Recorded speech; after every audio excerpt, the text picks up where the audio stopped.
بالله من الشيطان الرجيم.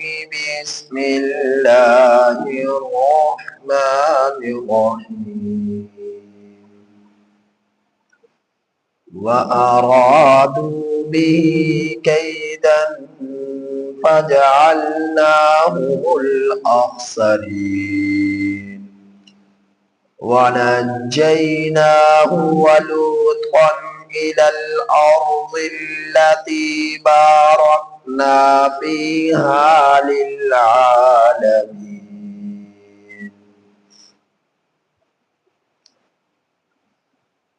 یہ سورہ انبیاء کی آیت نمبر 70 تا 71 آپ حضرات کے سامنے تلاوت ہوئی۔ ان آیات کریمہ کا ترجمہ یہ ہے، وَأَرَادُوا بِهِ كَيْدًا، اور انہوں نے ارادہ کیا ابراہیم علیہ السلام کے ساتھ تدبیر کرنے کا، فَجَعَلْنَاهُمُ الْأَخْسَرِينَ، پس ہم نے ان کی تدبیر کو ناکام کر دیا۔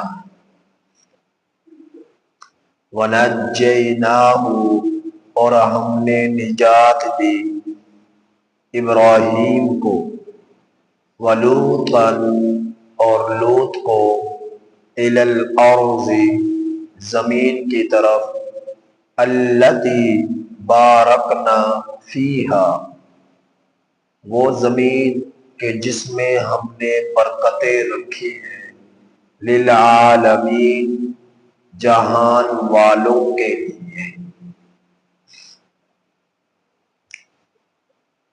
کل کے سبق میں آپ حضرات نے حضرت ابراہیم علیہ السلام کا قصہ جو چلا آ رہا ہے، اس قصے کا کچھ حصہ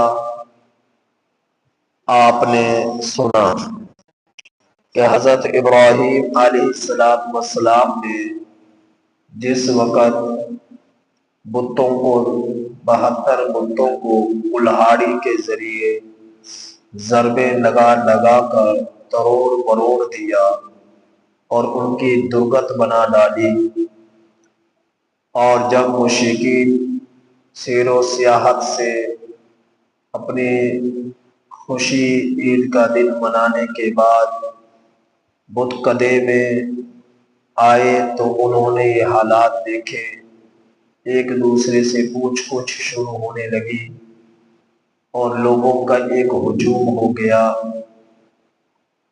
پوچھتے جواب دینے والے نے جواب دیا کہ ایک نوجوان کے بارے میں سنا ہے، وہ ان کا تذکرہ کرتا تھا اور اسے ابراہیم کہا جاتا ہے۔ حضرت ابراہیم علیہ السلام کو بلایا گیا، آپ مجلس میں حاضر ہو گئے اور انہوں نے کہا کہ کیا تو نے قالوا أأنت فعلت هذا بآلهتنا یا ابراہیم، اے ابراہیم تو نے یہ کیا ہے ہمارے معبودوں کے ساتھ؟ حضرت ابراہیم علیہ السلام نے جواب دیا، بل فعل، بلکہ یہ ساری کی ساری کاروائی کبیرہم ھذا، ان کے اس بڑے نے کی ہوگی، فاسألوہم، تم اس سے سوال کر لو، ان کانوا ینطقون، اگر یہ بولتے ہیں۔ حضرت ابراہیم علیہ السلام نے جب یہ بات کہی تو فرجعوا الی انفسہم، انہوں نے رجوع کیا اپنے نفسوں کی طرف، یعنی گردنیں جھک گئی شرمندگی کے مارے، اور دل میں سوچنے لگے۔ ایک بات تو یہ کہی پھر کہ ہمارے معبود جو خود اپنے آپ کو بچا نہیں سکتے، وہ دوسروں کو کیا بچائیں گے؟ جو خود سن نہیں سکتے دوسروں کو کیا سنائیں گے؟ جو خود بول نہیں سکتے دوسروں کو کیا بیان کریں گے؟ تو ایک بات یہ کچھ لوگوں کے ذہن میں آئی اور انہوں نے یہ بات کہی اور شرمندگی ہوئی، اور کچھ لوگ یہ کہنے لگے نہیں، جو یہاں کے پہرے دار تھے، مجاور تھے، وہ ظالم ہیں، انہوں نے یہاں پر کی حفاظت کیوں نہ کی، وہ ان کو تنہا چھوڑ کر کیوں چلے گئے، کسی ایک کو تو یہاں چھوڑ کر چلے جاتے۔ فرجعوا الی انفسہم، بس انہوں نے رجوع کیا اپنے نفوس کی طرف، فقالوا کہنے لگے انکم انتم الظالمون، بے شک تم ہی ظالم ہو، کہ تم نے ظلم کیا۔ ایک تفسیر یہ کہ جو بول نہیں سکتے، اپنا آپ کو بچا نہیں سکتے ان کی عبادت کر کر، اور ایک بات یہ کہ ظلم کیا ان مجاوروں نے، ان کو تنہا چھوڑ کر، پہرے داری کو چھوڑ کر، اور خود سیر و سیاحت کے لیے چلے گئے اور معبودوں کو اکیلا چھوڑ دیا، ان بتوں کو اکیلا چھوڑ دیا۔ حفاظت کے لیے کم از کم کسی ایک شخص کو تو چھوڑ جاتے، تو تم نے ظلم کیا پہرے داری میں کوتاہی کر کر۔ ثم نکسوا علی رؤوسہم، ان کی گردنیں نیچے ہو گئی، جھک گئی۔ لقد علمت ما هؤلاء ينطقون، پھر کہنے لگے ابراہیم تو جانتا ہے کہ یہ بول نہیں سکتے۔ قال افتعبدون من دون اللہ، حضرت ابراہیم علیہ السلام نے فرمایا کیا بس تم عبادت کرتے ہو اللہ کے سوا ایسی مخلوق کی، ما لا ينفعهم شیئا، جو تمہیں نہ تو نفع دے سکتی ہے، ولا یضرکم، اور نہ ہی تمہیں نقصان پہنچا سکتی ہے۔ اف لکم، اف ہے تمہارے لیے، اف ہے تمہارے لیے، تف ہے تمہارے لیے، افسوس ہے تمہارے لیے، وَلِمَا تَعْبُدُونَ مِن دُونِ اللَّهِ، کہ ایسی مخلوق کی تم عبادت کرتے ہو اللہ کے سوا۔ افلا تعقلون، جو سمجھ نہیں رکھتے، جو عقل نہیں رکھتے۔ قالوا حرقوه، اب جب دلیلوں کو کوئی جواب نہ دے سکے، حضرت ابراہیم علیہ السلام اپنی تقریر مکمل کر چکے، تو اب ان کو ہونا تو یہ چاہیے تھا کہ وہ بات کو سمجھ جاتے اور توبہ کر لیتے، ایمان لے آتے، لیکن ایمان لانے کے بجائے ضد پر اڑ گئے، اور ضد کا جب کوئی ضدی ہو جائے تو اس کے پاس کوئی ٹھوس دلائل نہیں ہوتے کہ جواب دینے کے لیے، تو وہ پھر اپنی طاقت کا استعمال کرتا ہے۔ تو نمرود ابن کنعان نے جو بادشاہ تھا، اس نے اپنی طاقت کا استعمال کیا اور اس نے کہا کہ لکڑیاں جمع کرو، اپنے معبودوں کی مدد کرو، اپنے معبودوں کی مدد کرو اور لکڑیاں جمع کرو۔ اب ملک بھر کے لوگ، اب سارے کے سارے تو مشرک تھے، سب کے سب تو کافر تھے، اب سب غضبناک ہو کر، غصے میں بھر کر، اور ایک آگ میں جو ہے جل کر، ایک غصے کی آگ تھی، انہوں نے لکڑیاں جمع کی، کیونکہ عقیدے کا مسئلہ تھا، اور عقیدہ چاہے صحیح ہو چاہے غلط ہو، عقیدہ عقیدہ ہی ہوتا ہے۔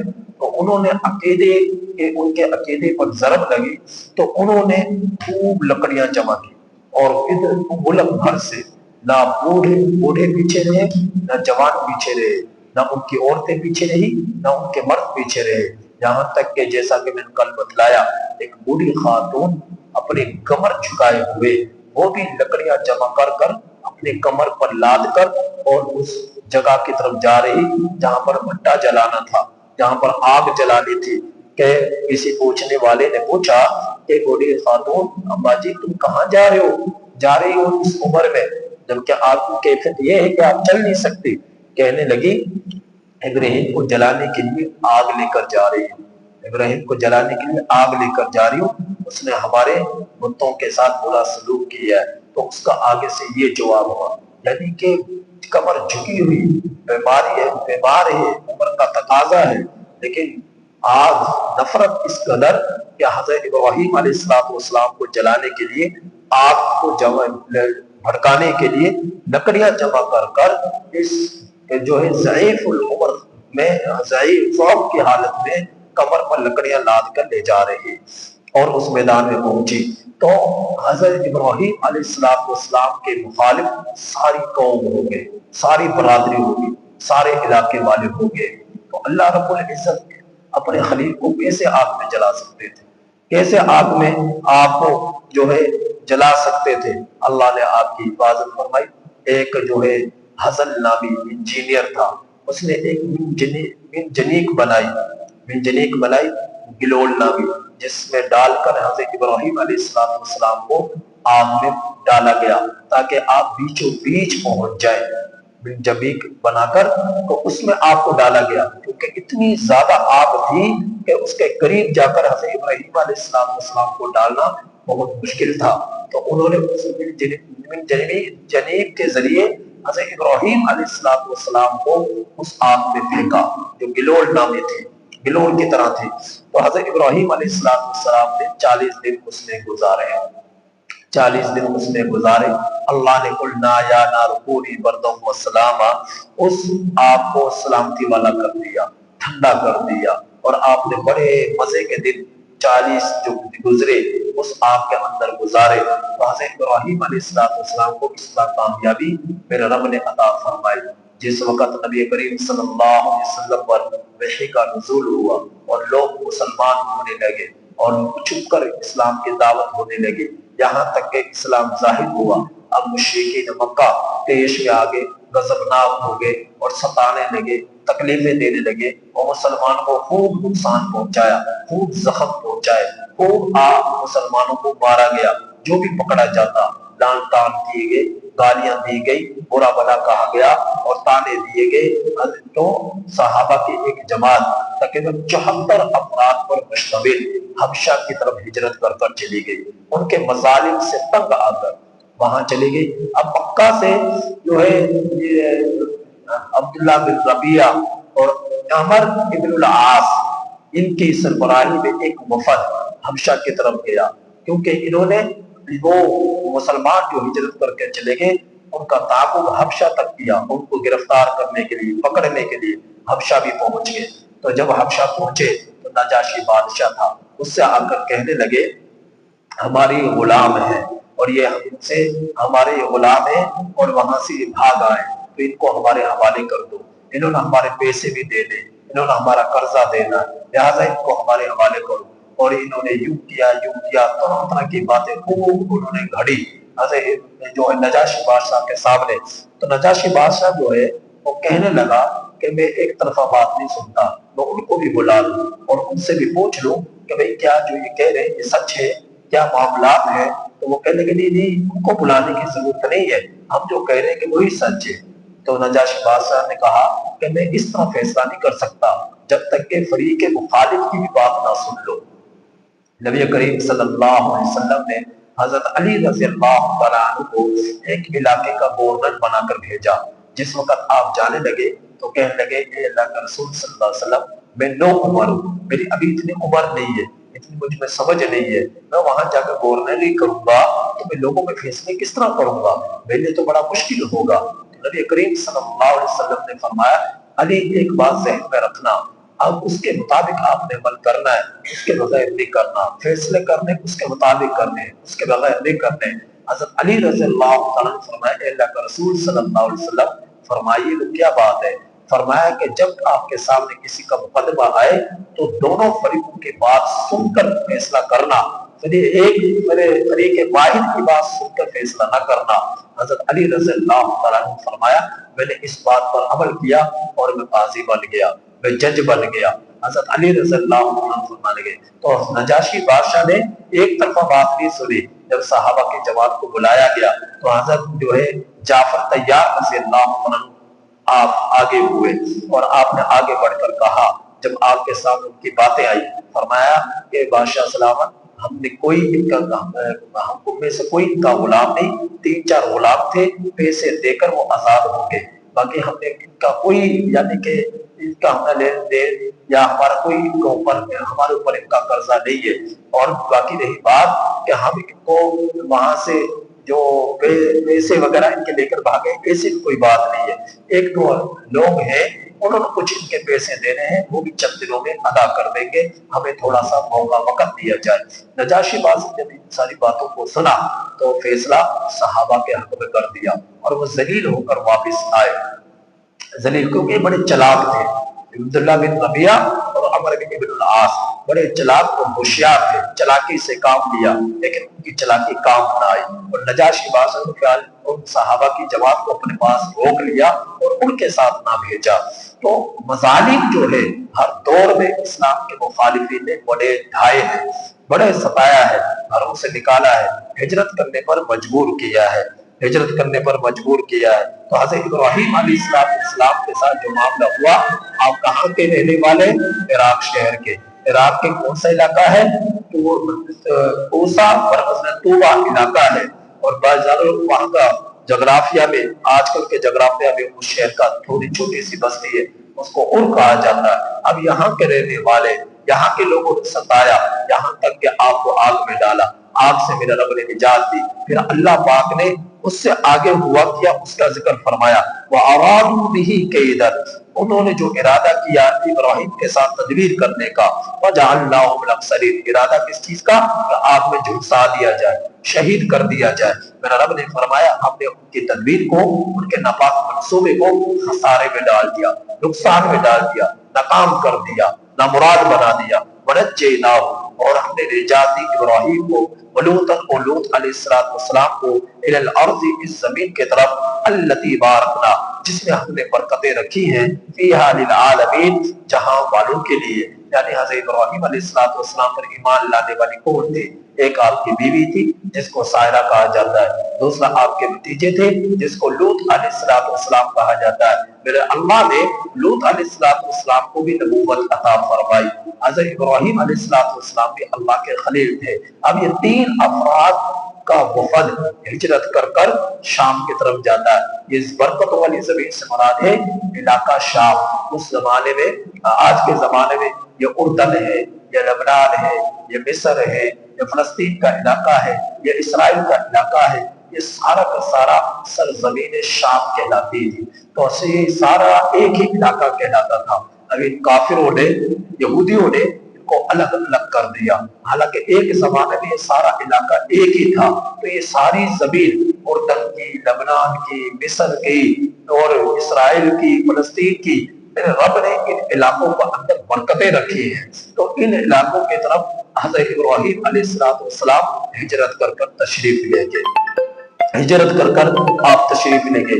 اب وہاں پر جب آپ پہنچے ملک شام میں، تو اللہ مصر میں جب پہنچے تو مصر کے علاقے میں ایک بادشاہ تھا، اس نے غلط نظر ڈالی حضرت سائرہ علیہ السلام پر، وہ بھی تفصیل آپ سن چکے۔ 3 مرتبہ اپنے ناپاک عزائم کو پورا کرنا چاہا، تینوں مرتبہ فالج شدہ ہو گیا۔